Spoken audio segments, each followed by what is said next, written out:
On Senators, your daily podcast on the Ottawa Senators. Part of the Locked On Podcast Network. Your team every day.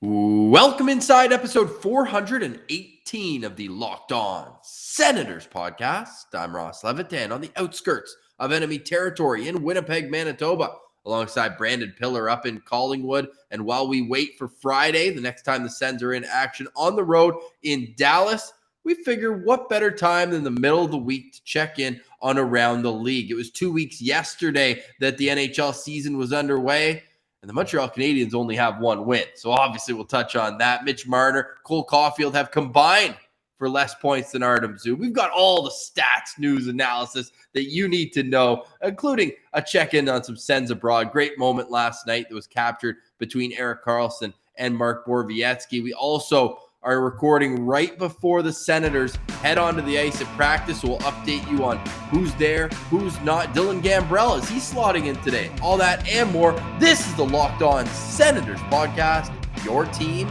every day.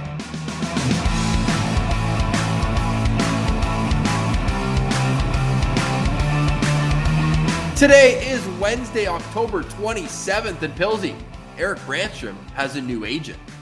Yeah, I mean, that is some massive news, really, when you start to look at, like, what does that mean for Erik Brannstrom, and what does that mean for Erik Brannstrom and the Ottawa Senators? The first thing that came to my mind, Ross, is this is starting to look a little bit like the Logan Brown saga. Oh. We saw, I don't want it any more than you, but we saw a disgruntled top round talent player feeling like he's not getting the opportunities he deserves, up and down between Belleville and Ottawa, stuck in Belleville, and then says, you know what, I need a new agent here. Things aren't working out. And that it's not a good sign. That's all I'll say for now, is it's not a good sign that he's switched agents, at least in my opinion.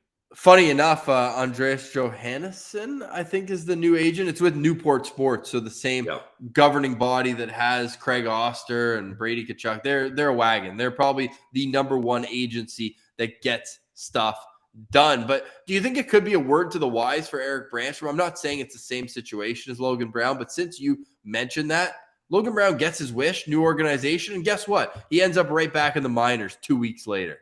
Yeah, but I think if you're Logan Brown, you'd rather be in the minors of the St. Louis Blues system than the Sens system, just because... Wow, no offense to Belleville.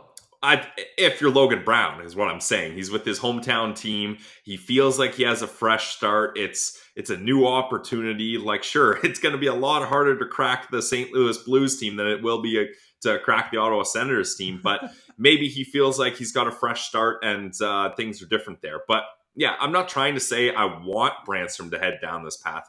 You guys know my stance on Brannstrom. I still think it's too early to try to trade him. The Senators are in need of a puck-moving defenseman. He is a puck-moving defenseman. Yeah, or two. So the least they could do is give him another shot in the NHL before trying to trade him here. Now, I know Elliot Friedman reported that he's on the block. I think it's more of a situation where teams are calling the Sens rather than the Sens openly calling other teams, shopping him. So that's interesting too. And also, while we're on the talk of Erik Brannstrom, that high hit that he took in Belleville's last game was some of the greasiest stuff I've ever seen. And he knocked out a couple teeth, and he had a couple stitches too on his face, and he's coming back out. So good on him sticking through that. But man, add insult to injury.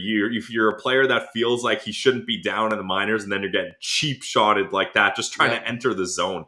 Tough for Branny. If you've been listening to this podcast, you know that, well, at least I feel that Brandy gets hit hard often, and it's a problem with checking his gap or checking his rearview mirror when he's going back to get pucks. This was not one of those situations. As he was weaving through the neutral zone, coming up ice. Next thing you know, cross-check right to the face. Gavin Bayreuther is the culprit there, and he is suspended for 2 games. Pilsy, you mentioned it, though. Erik Brannstrom toughing it out. He will be in the lineup tonight. It's Belleville's first 3-game week.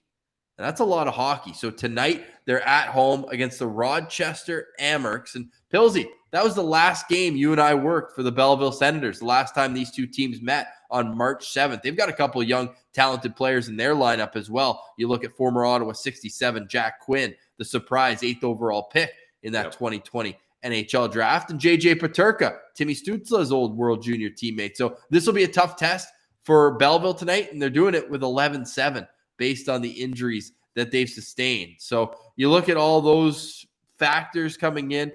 For me, let's see a good effort from Philly franchise, because again, I pulled up the numbers last week and it's mind-boggling. It doesn't make any sense to me that his AHL numbers in a 70-game sample size are not good. But in a 10-game NHL sample size, they're elite, best in the league. Yeah, I mean, you can ask Andrew Hammond about that phenomenon as well, just being a below-average AHL goalie and then being above-average NHL goalie for a short span of time. But yeah, the goaltending really needs to get going in Belleville. I mean, Matt Sogard's been out for a while. I'm not really sure what his update on his injury status is or when he's coming back, but they had to call, and good thing they have an ECHL team, because they had to recall a goalie from the Gladiators for a bit there too. So that's been tough. But the bigger problem with Belleville, Ross, isn't the goaltending, it's the lack of offensive production. Like, unfortunately, Igor hasn't been scoring, Yarventi hasn't been scoring. The veterans they brought in, Aberg hasn't been scoring. Agazino had the one goal on the weekend, but that was the lone goal of the entire weekend. So this team is struggling, and I know we joke about it, but I'm dead serious. This team does need a Darren Archibald type guy. Like, honestly, my first thought, Pilsy, when Brandy got hit high, I said, if Archibald's out there, that doesn't happen. Well, and not even just because he wasn't like an enforcer, but he was a gritty veteran AHL forward who just he understood how the AHL works and how to get a handle on. You need guys that are in between those young top talent prospects and the kind of aged out veterans. You need like a 30-year-old gritty veteran. Like, they got some of those guys in Agazino and Aberg, but they're not really gritty. I need some grit to add to this team to help protect the investments, as Scott Savern would say. Yeah, Pontus Aberg, the only player with more than 2 points on this team. Of course, they're 4 games into their season. Aberg with 3 points. And you mentioned Yarventi and Sokolov still looking for their first goal. Well, so are Erik Brannstrom's looking for his first point. He's -5 in 4 games. Mark Kastlet's nothing on the board. Not a Central bump, unfortunately, for him. But, hey, we still have high hopes. Jacob Bernard Docker, just the -1, no points. And so you look up and down this lineup. They even took away Philip Dao's first AHL goal. They said it got tipped. So he's off the board, still looking for his first. Now, Lassie Thompson, on the other hand, was praised heavily by head coach Troy Mann, saying that he is really developing. And could he be a guest next week on Locked On Senators? Potentially, Pilsy. But we are excited to see Belleville in action this upcoming weekend. I mentioned the game tonight at home against Rochester, and then they're at home again on Friday. If you're around Belleville, Bay of Quinte, great area. Go see the game. Go watch the boys. Maybe give them a little extra boost. Get that Laval energy in Belleville. And then they're on the road on Saturday against Toronto as well. So 4 games so they play Rochester, then Toronto, and then at Rochester next Wednesday. So lots of action here for the Belleville Senators coming up in what has been a slow start to the season schedule-wise as well. Now, it feels like 10 years ago, Pilsy, we're in Laval for the opener, but it was 2 weeks ago this Friday, and they've only played 4 games. So excited to see them get a little more consistency here, and hopefully that helps the scorers find their rhythm. But as we wait for that, we've got more waiting to do. And that's why today's a great day to go through some of the happenings around the National Hockey League. And maybe just by talking it out, Pilsy, we'll be able to earn yourself a better parlay of the day, because you're still looking for your first win. Yeah, still looking for my first win. I was dead on about the Lightning, though. That was a good one. They got a 5-1 win, but my other game did not pan out so well. Vegas ended up beating the Avalanche. Also, while we're talking about Vegas quickly, did you see that empty net goal? It was Dadonov and another player. Abroad. It was Keenan Kolasar. And Kolasar goes to tap the puck in the net, and then Dadonov goes to stop it with his stick and touch it to get the goal. I've never seen something like that in my life, especially from a veteran player who's been I don't want to call Dadonov a 30 goal scorer, but he's like a consistent, like high 20s goal scorer. Like he doesn't need to be stealing that goal from that kid. Well, it was his first goal of the year. And if you rewind it back, I know the clip starts with Kolasar taking the shot. Dadonov gave him the puck inside the hash marks. Like it was almost like Dadonov was giving the kid a point.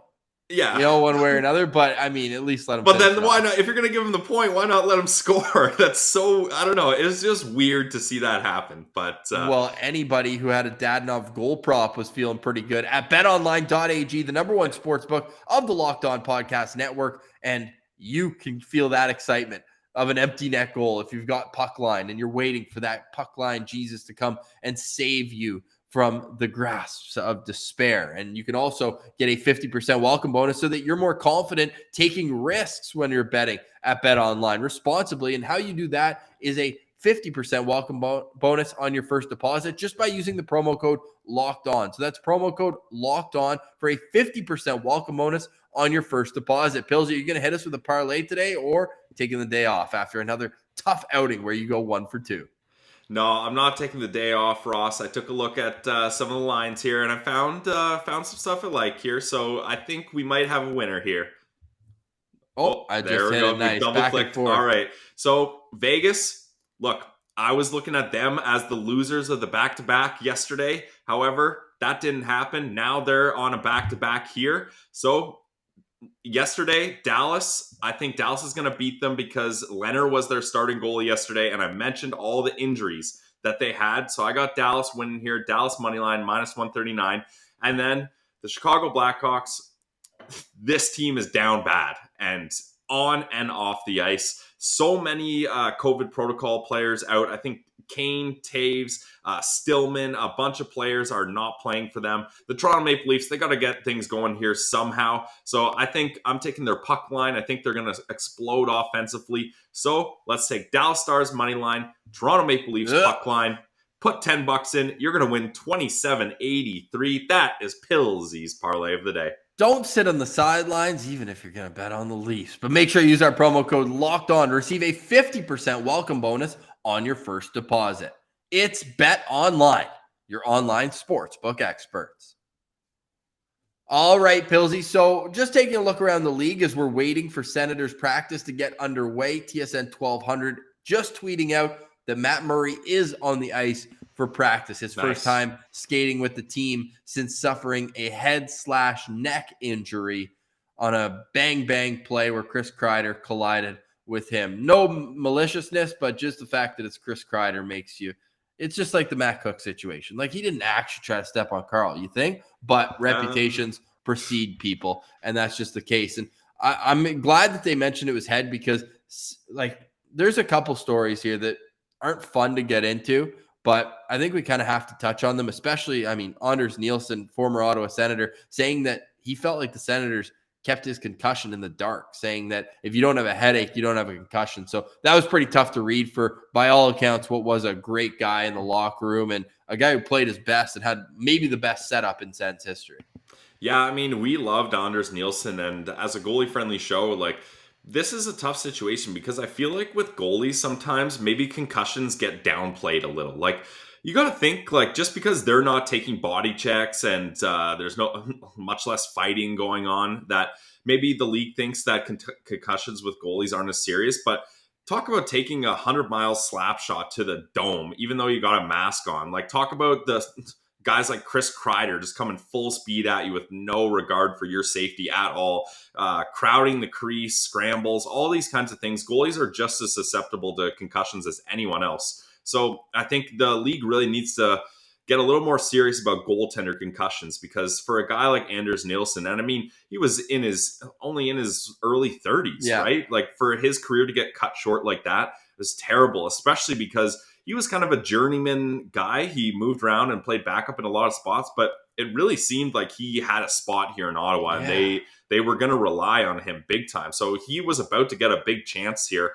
And because of concussion issues, and I'm not sure the full situation, but if he was not treated properly and things got worse and worse and worse, he wasn't given that opportunity. So that's sad to hear. And we're hoping all the best for Anders Nilsson. The fact he had a 911 save percentage with the Ottawa On that team, Senators yeah. circa 2018 to 2020 is truly remarkable. There's no other way to put it. So we are wishing the best for Anders Nilsson. However, just to get both sides of it, Dean Brown tweeted out something interesting in regards to that, because he said the Rick Westhead, who we're going to get to for another story momentarily, but he said that through a Swedish newspaper, so this is all with translation, said he wasn't examined by a doctor after suffering a concussion. So I found it interesting. Dean Brown piped up and said, it's interesting because one of Ottawa's team doctors is Mark Aubry, who has hosted and been a keynote speaker at several international consensus conferences on concussion and sport. That's a mouthful. But maybe he didn't realize the doctor he saw all the time was in fact a sports concussion expert. So a bit of murkiness here in terms of what's what, but the bottom line is we just hope for the best for Anders Nilsson's long-term, short-term health, and hopefully he can enjoy retirement with his family at the best health possible. There's no proper segue to get into the most disgusting story in hockey right now. Pilsy, we don't have to get too far into it because I think the best thing we can do is direct people to Rick Westhead and the reporters Katie Strang from The Athletic and Mark Lazarus, who's been covering the Chicago Blackhawks there throughout. And this story, and I don't even, Brad Aldridge, get that guy's name off the Stanley Cup. Complete scumbag, sexually assaulted players back in 2010, and then got a positive reference letter to work at a high school team after all this was already known, where he sexually assaulted a minor there. So the findings all came out yesterday. The organization was shaken up. The president, John McDonough, he's been fired. Nobody who was there in 2010 will remain with the team, including general manager Stan Bowman, who also lost his job as Team USA's GM. So, I mean, it's a start, but Pilsy, like, I don't know how much you got into reading that piece that the independent investigator put out, but it is absolutely revolting. Yeah, it's brutal stuff. And I mean, it just goes to show you that although hockey is really taking strides to be a better community all around, there's still a lot of issues here. And I mean, this is something that happened a long time ago, and it's only being kind of fully exposed now, which is terrible for the victims, especially, that have had to kind of live with that for this long. And only now are the consequences being brought out. And like Ross said, like we're not gonna get too deep into it. The best we can do is direct you towards those articles that Ross mentioned, and shout out to all the journalists too. Like, man, they're really doing a good job of making sure the right story gets told. I don't want to say putting their necks out there, but they're not cowering back and like sugarcoating anything, right? Which is what needs to happen, because if these things get tossed under the rug, sugarcoated, downplayed, then they tend to continue to happen because the consequences don't seem that dire for people that are doing this, right? So I think it's great that these stories are coming out, because this is a story that needs to be told, and everybody should go check out all the articles to get their own information and facts. Well said, Billsy. And yeah, stick taps to Rick Westhead. He's easy to find on Twitter, social media, and working with TSN as well. So the Chicago Blackhawks, they're back in action tonight, as you mentioned, your parlay of the day, and their record kind of encapsulates what's going on around that franchise, the dark cloud over it. Like, the Sens have had some dark days, no doubt. Randy Lee stands out above all as being the absolute worst, the darkest days. It still pales in comparison to what the Chicago Blackhawks are dealing with now, with just despicable history of cover-ups when it comes to sexual assault. And the Chicago Blackhawks now 0-5-1 on the season. And you touched in your parlay of the day all the COVID protocol players they have right now. On the other side of that, Pilsy, the Florida Panthers, who, again, like, is their coach going to be there long-term? Joel Quenneville was a part of those meetings in 2010. Kevin Cheveldayoff, the Winnipeg Jets general manager. There is still a reckoning to be had, and we'll touch on it as needed throughout this. But when it comes to those Florida Panthers right now, man, 6-0. Does this surprise you at all? 6-0 surprises me, not going to lie. Like, that's What's impressive. more surprising, 6-0 Florida Panthers or 5-0 Edmonton Oilers?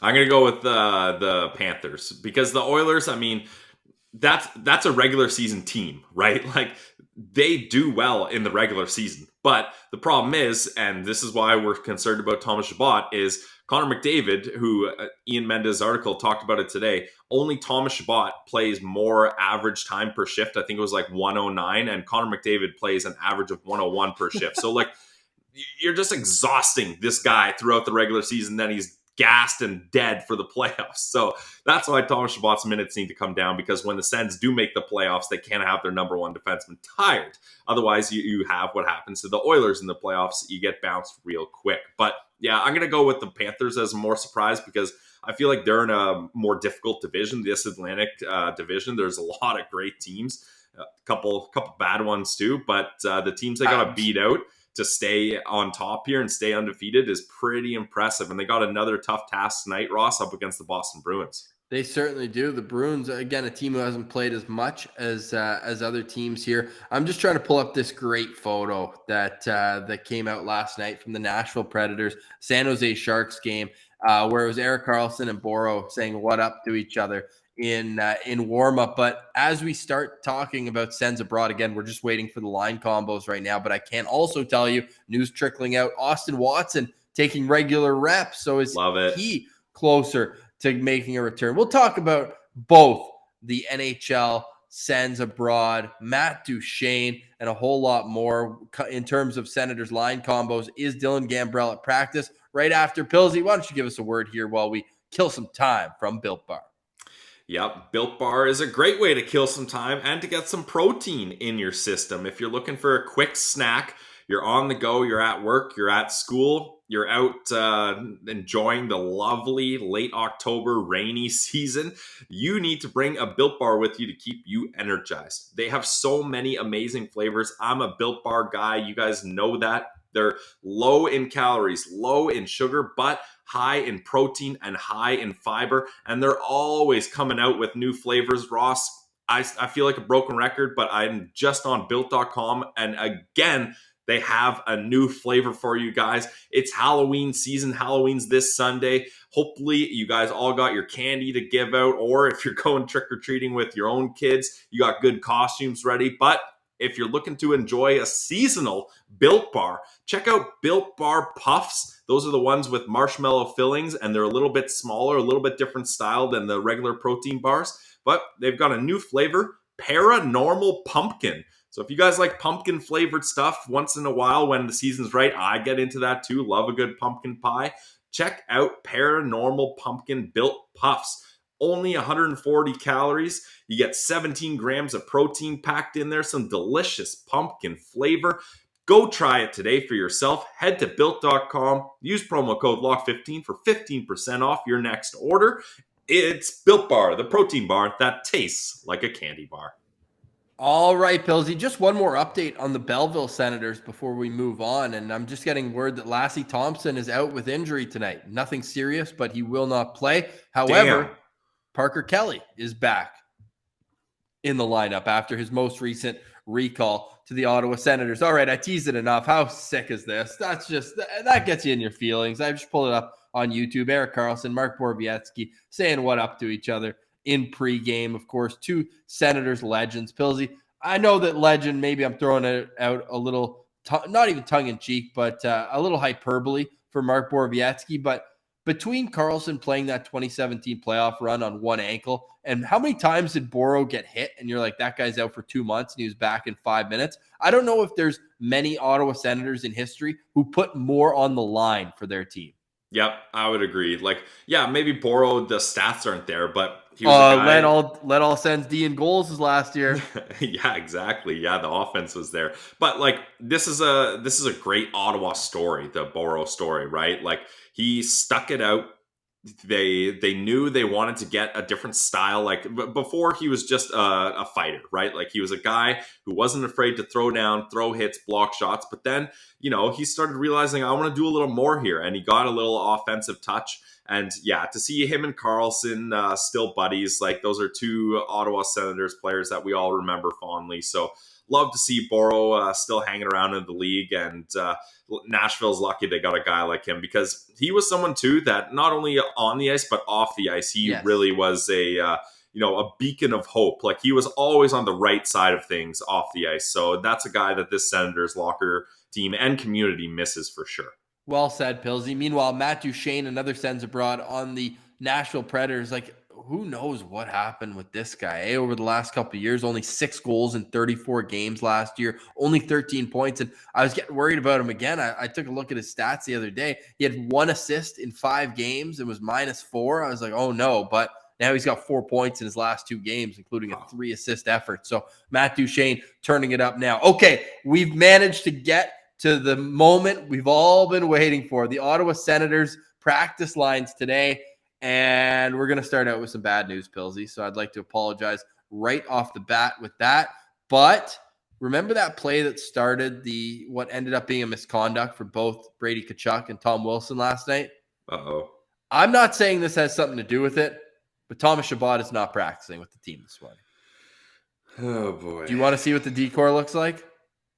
All right. I'm pulling it up on YouTube right there. I didn't say yes. Courtesy TSN 1200. Lots of forwards in the mix now with Austin Watson and Dylan Gambrell both making their first appearance in the Senators lineup. You got to think they're going to bring extra bodies out as they go to Texas, Chicago, and Minnesota, their next 3 games on the schedule. But up front, if you're listening, wherever you get your podcasts, Apple, Google, Spotify, the Odyssey app, then here we go. Norris between Tkachuk and Batherson. Real shocker there. That line coming off an electric performance against Washington. The second line stays the same as well. Hell, the third line stays the same also.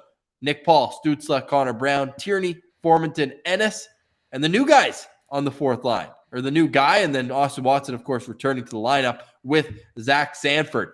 So Logan Shaw looks to be on the outside looking in, and Scott Sabrin, who made his season debut last game, he's also on the outside looking in. Pillsy, when you see these line combos just on defense, I don't know if it matters as much, although it seems that Del Zotto's just Chabot's placeholder, and then they're going to go with Chabot Zub, Holden Zaitsev, and then Mete Josh Brown. Do you think that it's overdue we mix it up on defense a little bit, or are you happy with running the same units out against Dallas on Friday?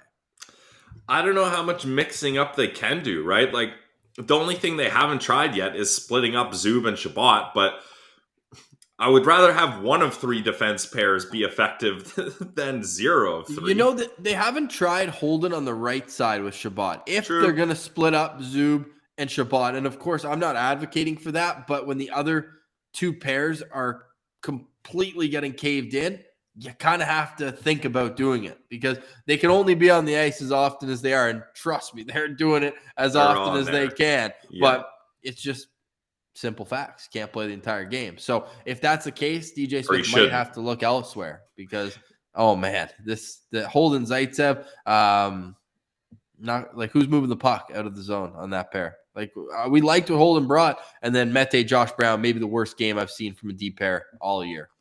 Yeah, it was bad.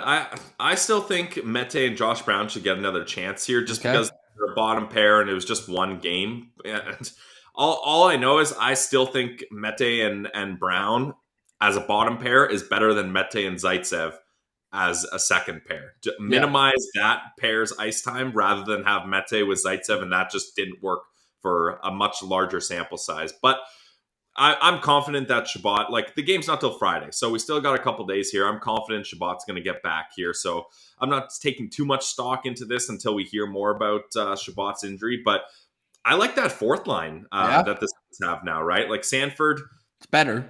I don't know what to say about him, but a guy like him should be able to thrive on a fourth line up against weaker competition.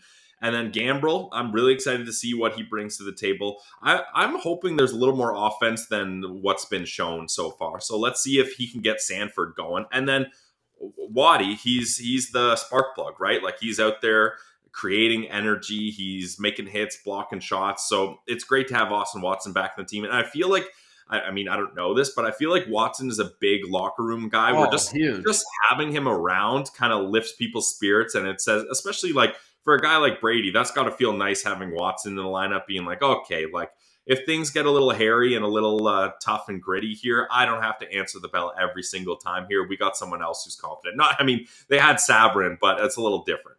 Our scouting report we got on Dylan Gambrell was that there's not much offense there. But if you look back, this is an insane stat. That's what I'm saying. Like his offense was crazy before the NHL. In college, he had over a point per game as a freshman. 47 points in 41 all 3 games. years he was a point per game. Over a point per game. Yeah, 42 and 38, and then 43 in 41. And then in his first year out of school, he had 20 goals and 45 points with the Barracuda in the American Hockey League. So that hasn't translated yet to the National Hockey League. His career high is 12 points. He got that last year in 49 games while he was being a -18. But again, let's see how he can fit in. A right shot centerman, which we know this team does need very much, especially with the absence of Shane Pinto. So let's give him a shot here, because right now, they got lefty, lefty, lefty otherwise with Norris, Paul, and Tierney all down the middle. So you get a bit of a different look there. And it's a team he's going to be more familiar with, right? San Jose and Dallas play each other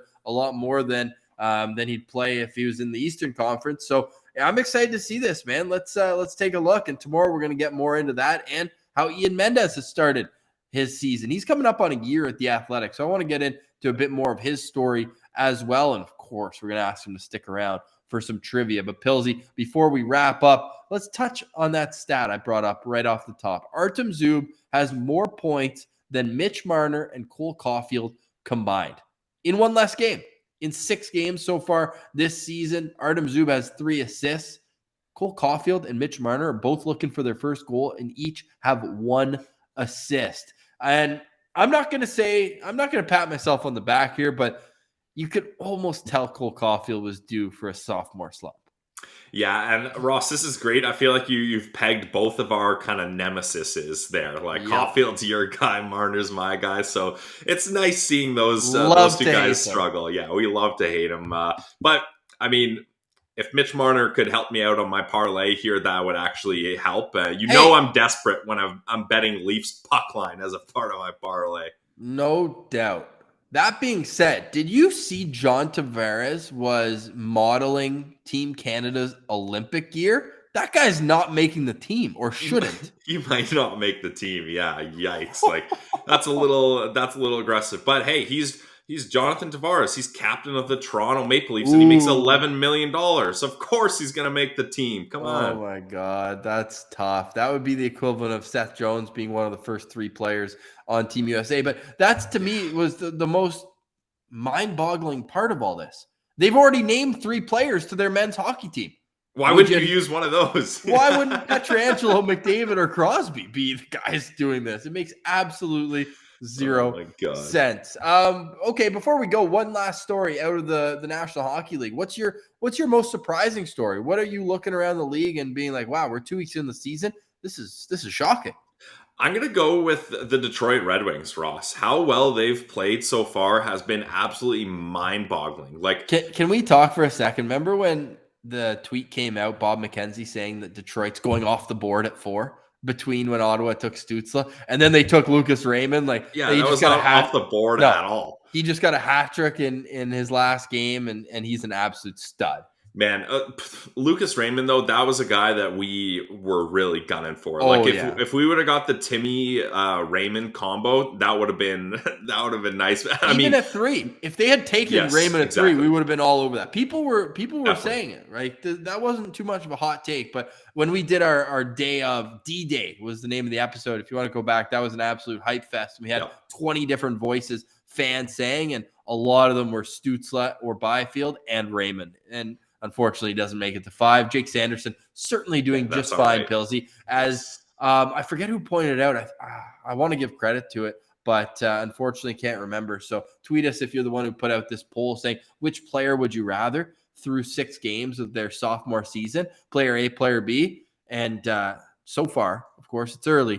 Jake Sanderson having a better sophomore season than Kel McCarr had a few years ago at University of Massachusetts. He's 6 games, 7 points. I'm going to pull up Brad Schlossman's tweet. By the way, Pilsy, the University of North Dakota, they're playing in Nashville this weekend. Ooh. Yeah, so that's going to be pretty exciting for them getting to go up. And all right, here's a stat. It took Jake Sanderson 5 games to surpass his goal total from last season. Yeah. Sanderson currently leads UND or is tied for the lead in points with 7, shots on goal with 19 shots in 5 games. Plus minus, he's +6, and he's got 10 block shots to lead the team as well. This kid is an absolute stud. Do you want to take it away with Ridley Greig as well before we go? Because we got to give him a shout out. I tweeted out at Sens Central. In his last 19 games, he's got 27 points. So hashtag offensive upside there as well. Yeah, I mean, this is what we expected from Ridley Greig, right? Yeah. Like he's going to dominate that down there in Brandon. Are you going to get tickets to see him play soon, Ross? He's right in your neck of the woods there. I've been traveling way too much right now. I need to take it easy. I just had a job interview yesterday, and if I get it before next Tuesday, I'm going to try to go down to Minnesota. It's a 6-hour drive to see the Sens next Tuesday. That's going to be a last-minute decision. But unfortunately, the Brandon Wheat Kings were in Winnipeg while Ridley Greig was still with the Ottawa Senators. Right, yeah. So I mean, there's going to be more of those games, that's for sure. Yeah, exactly. So later on in the season, for sure, I'm going to be keeping an eye on Ridley, and also the Edmonton Oilers Kings will be coming to Winnipeg. I'll go see our boy Carson Latimer there too. He's been playing well as well. So some Sens prospects lighting it up in the dub. We do have to say we need to see a little more from Ben Roger. -4 in 6 games, no points. Yep. Yeah, Aturati was right there. That being said, I hate to end on a negative, but it is exciting times right now. Although the Senators are on a 3-game losing streak.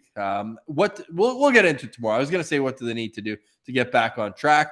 But we've got 2 more shows before the Sens are in action on Friday night. Weird week, right? You play Monday, weird. Friday, Monday, Tuesday.